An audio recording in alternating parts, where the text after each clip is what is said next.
بسم الله الرحمن الرحيم. لقاءنا اليوم يتجدد الأخ الأستاذ محمد عبد الله شرف العباسي، موجه كافة مدارس مديرية المواصل. أهلا وسهلا بك يا أستاذ. يكاد المعلم أن يكون رسولا. أهلا وسهلا بك، حياك يا أخي. اشرح لنا قبل كم وصلت الدكتور محمد عبد السلام الضميري وما كنت تعاني، وكم بقيت تعاني من المرض، وكيف تعالجت عند الدكتور محمد عبد السلام؟ والله كنت أعاني من ارفع صوتك. كنت أعاني من كحة في الصدر، كحة يعني سعلة. أيوه. وجلست أعاني منها حوالي 8 إلى 10 سنوات. 8 إلى 10 سنوات.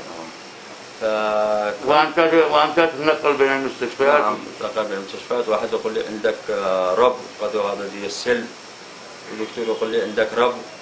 دكتور يقول لك سل، ودكتور أيوة، يقول لك يقول لي رب، ودكتور يقول لي عندك انتفاخ في المرارة. في الرئة. في الرئة مدري. أيوة في الرئة. أيوه. فجيت عندك حوالي قبل سنتين، والحمد لله اديت العلاج وأنا الحمد لله الآن بخير. يعني من قبل 2 جيت لعندنا وديناك علاج من الأعشاب، صح؟ نعم. عبارة عن وصفات طبية عشبية. نعم، وصفات طبية استخدمتها؟ الحمد لله الآن ما أعانيش لا من كحة ولا من سعلة ولا أي حاجة. بعد ما قالوا لي عندك يعني رب، وقالوا عندك تضيق في الشعب، صح؟ نعم. طيب. وبعضهم يقول عندك سل، صح؟ نعم. وبعضهم يقول عندك انتفاخ بالرئة، صح؟ نعم نعم. كل واحد يصرف لك علاج، صح؟ كل واحد يصرف لي علاج. الآن الحمد لله ما عاد فيش عندي لا كحة ولا سعلة، والحمد لله الآن أنا بخير. الحمد لله. وأنا اليوم أديت والدي عند يعني عند في البروستات. هذا والدي. هذا والدي. ايوه. عند الآن هو عند البروستات، إن شاء الله تضخم البروستات يعني تدي له العلاج، وإن شاء الله يكون الأمور بخير. إن شاء الله. طيب، قلت لي أنت من محافظة تعز. نعم. عرفنا عن المحافظات أو المديرية والعزلة والقرية.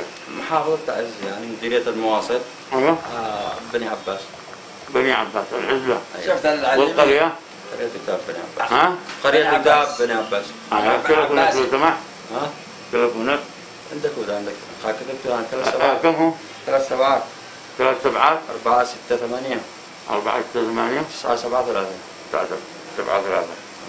شكرا لك، ألف شكرا. طيب، في ناس الآن ينسبون باسم محمد عبد السلام. نعم، هذا الناس هم كثيرين، يعني يقول لك في فلان وفي زعطان وفي كذا. يعني فرع محمد عبد السلام، فرع محمد عبد السلام. يعني هذا تحصل اعلانات في شيء كذا، اوريق توزعوه وكذا وكذا، لكن الواحد يعني انا قد عرفنا هذا المركز وديت به على هذا يعني يتصيدوا الناس بالاوراق يعني، ويتجروا على الناس من يفرعونها من دون ما معهم.